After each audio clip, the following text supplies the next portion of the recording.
Mini Test 1. 1. Sociology.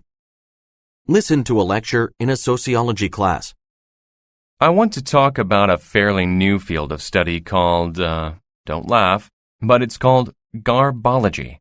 As you all can probably guess, garbology is the study of garbage.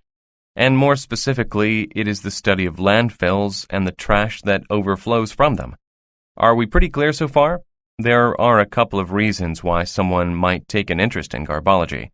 For one thing, it's a way to learn about the past. Think of it this way. The study of trash kind of imitates an archaeological study. Trash items reveal valuable knowledge about the passage of time. And considering that some ancient cultures left no writing, tombs, or any other artifacts, all we're left with to study is something everyone is sure to leave behind. Their trash. Anyway, something else garbologists hope to learn by studying the waste that a particular population produces is their patterns of food consumption and trash disposal. Garbology can also unmask certain environmental concerns. Just to give you a bit of background, the word garbology was originally coined by A.J. Weberman, a writer actually, to describe his studies as he sorted through a famous pop singer's personal trash. He wanted to, he wanted to learn more about the singer, so he could write a book on him. So anyway, I think I might have mentioned before that the study of garbage did not begin until recently. In fact, it wasn't even a legitimate academic area of study anywhere until 1971. The University of Arizona was the first to offer garbology as a course of study, which focuses on educating students about the patterns seen through the contents of trash, and even traces history through the contents. So, what have garbologists learned so far? A little garbology knowledge can go a long way, especially in deciphering the mysteries that are left by older cultures.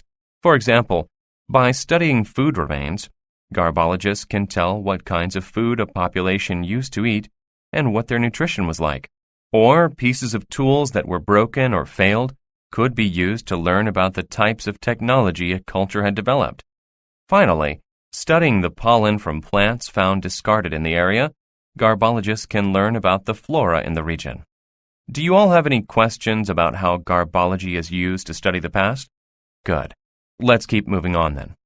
In addition to learning from exploring ancient remains, garbologists also investigate trash to learn about the present. Garbology has revealed unique patterns in human behavior. For example, by studying the number of food packaging and disposable convenience items found in trash, they have been able to determine that humans are no longer relying on handmade products and cooking as they used to. Additionally, garbology also gives some insight into the food consumption patterns between the upper, middle, and lower classes. In a study, garbage was collected from different neighborhoods in search of soup cans. While the cans were relatively non-existent in the garbage of the rich, the trash from the middle-class neighborhoods were full with these cans. What do you think that means? To begin with, the assumption is that the rich can afford to hire help with preparing meals and can also afford to eat out. Thus, there is barely any prepackaged convenience food in their trash, as they have no need for it. Meanwhile, the middle class generally looks for convenience in its food purchases. This kind of information is priceless to corporations, who need to determine who their targets should be in their marketing plans. Let's discuss one last aspect of garbology. It has helped divulge some previously unknown facts about biodegradation. See, before it was believed that trash decomposed at rates far quicker than it really does. The reality is, many things do not even decompose at all. Plastic, for example, seems to last forever, which poses several obvious environmental problems. Even worse than plastic is paper. Here's something that'll boggle your brains. Newspapers alone make up nearly 15% of the trash in landfills. What's more is that newspapers from the 1950s can still be found in fairly good condition. On one hand, the lack of biodegradation serves garbologists because the preserved items are easier to study. However, because of the serious predicament that the Earth is in, biodegradation, or rather the lack of biodegradation, is an issue that needs to be addressed. 1. What is the lecture mainly about?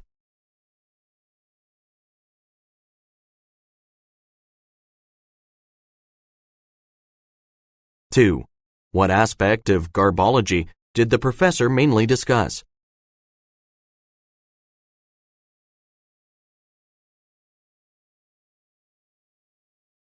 3. According to the professor, how is garbology like an archaeological dig?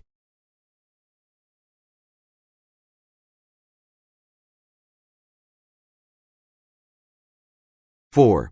How did garbology originate?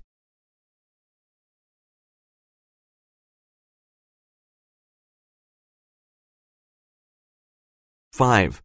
According to the passage, why were few soup cans found in trash cans of the rich?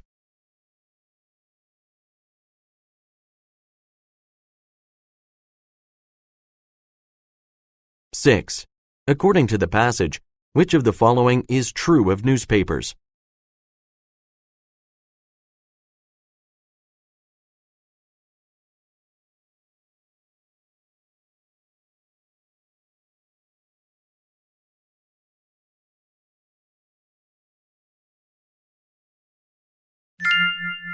2. Psychology. Listen to a discussion in a psychology class. Let's see. Okay, let's continue where we left off concerning how humans form their understanding of experiences. To prepare for the discussion, I had you read about Ram Hare's idea of personal theories. Who can give the class a brief overview of the reading? Well, Hare was a social construction theorist who thought that personal theories are central to the human experience.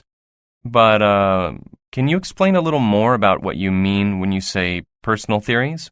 I think it helps if you consider it like this. The ways that people perceive themselves form the foundation for how they perceive the environment outside of themselves. Is that clear? So their interpretations of the world are constantly being influenced by the systems that they've created. Systems that help people organize life events according to how they view themselves. These systems are called personal theories. So, there were a couple of factors that Hare thought were part of how people learn to understand themselves and the world around them. Based on the reading, can you mention any of those? Well, I remember that one of the factors is the notion of person. That's the visible aspect of the individual. So I guess the notion of person is how people want others to view them, or, how you want other people to perceive you. Good. And what was the other factor in the development of personal theories? Isn't there also the notion of self? Could you expand a little more on that? I'll try. But to be honest, I'm not really sure I completely get this. But anyway, from what I understand, the notion of self is the privately held belief system that individuals have about themselves. You're totally right. So, just to clarify, the sense of person is public, whereas the sense of self is private. Are we all clear on everything so far? Great. Then let's move on. You'll probably remember from your reading that Hare made a clear distinction between the social and personal aspect of the person to show how the two form a whole. Now, my question for you all is, what did Hare have to say about the role of the community in the formation of a sense of self? Usually in communities, an individual is conceived as fitting into a particular category or role, such as worker, parent, authority figure, and so it goes that the person's social being is seen as embodying this role. Well put. However, within the context of this role, individuals create their own sense of self in order to have a private being. So let's say your role right now in your community is that you're a student. Within that role, you define yourself as a diligent student. In this way, you are creating your own private sense of self. Or, as a member of the community, you have a public self, which is embodied in a role. However, there are personal aspects of that role, which people create as part of the role, but it's a more private sense of self.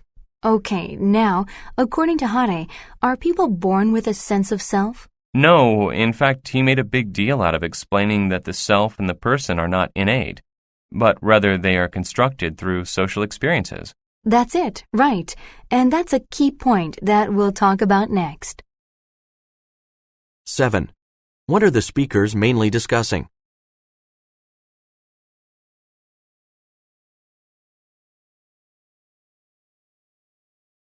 Eight. What aspect of understanding human experiences does the class discuss?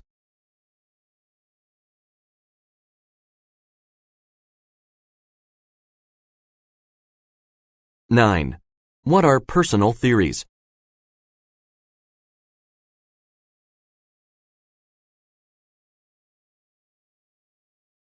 10. Which of the following statements is true according to HuyHuu's theory?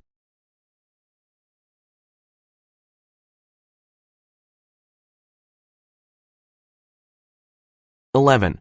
Which of the following has to do with a person's private sense of self?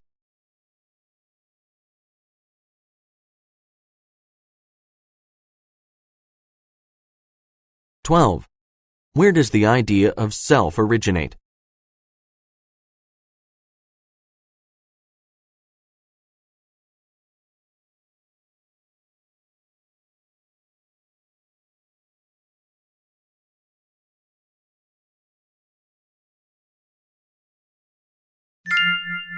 3. Office hours. Listen to a conversation between a student and a professor.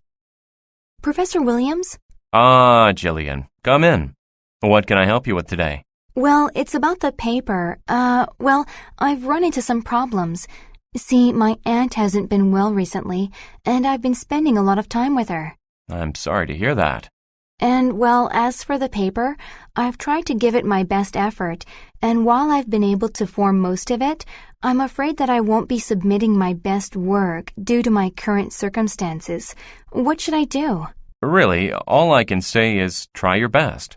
It's just that I feel at this point my best won't be enough, especially because I really would like to excel in your class. I was hoping that I could have until Monday to finish my paper. I really feel that having the weekend to recuperate would allow me to produce a paper that I could actually be satisfied with. I see that you've had to shift your priorities in order to tend to your aunt. But the truth is, I'm unable to give you an extension this time. I don't understand. Why not? 3 weeks ago, you asked for an extension, and I gave you one. Unfortunately, you didn't honor the new due date. In fact, you then asked for an extension on your extension. It's always been my policy to give only one extension per student per semester. I feel that it's only fair for the other students, particularly to those who never ask for one. I understand that. But given my situation, couldn't you make an exception? The thing is, I already have. It sounds rigid, but sometimes one has to stick steadfastly to certain rules, just for the sake of fairness. Okay, it's just that I would really like to do well in this class. You can still do very well. You have until tomorrow to complete your paper and to reflect what you have learned in class. And if, for whatever reason, you are dissatisfied with your performance on this paper, then you have other opportunities throughout the semester to redeem your grades. So what would you recommend that I do? Let's see. What would I recommend? Well, first and foremost, work hard on your paper, to the best of your ability. Also, you still have the final exam and the group project, both of which account for 20% of your grade. That's a huge chunk. In addition, you can continue to show up to class and participate, and prove to me that you do indeed want to learn. Okay, I understand. Thanks very much for your advice and your time. Anytime. Best of luck to you on your paper. I'm sure you'll do fine. 13. What problem does the student have?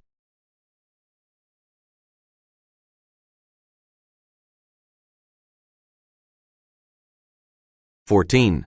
What are the speakers mainly discussing?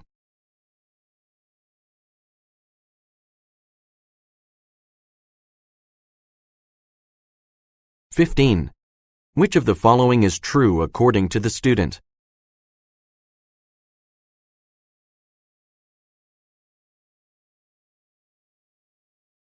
16. Why does the professor refuse the student's request?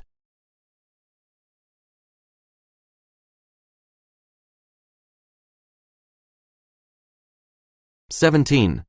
What advice does the professor give the student?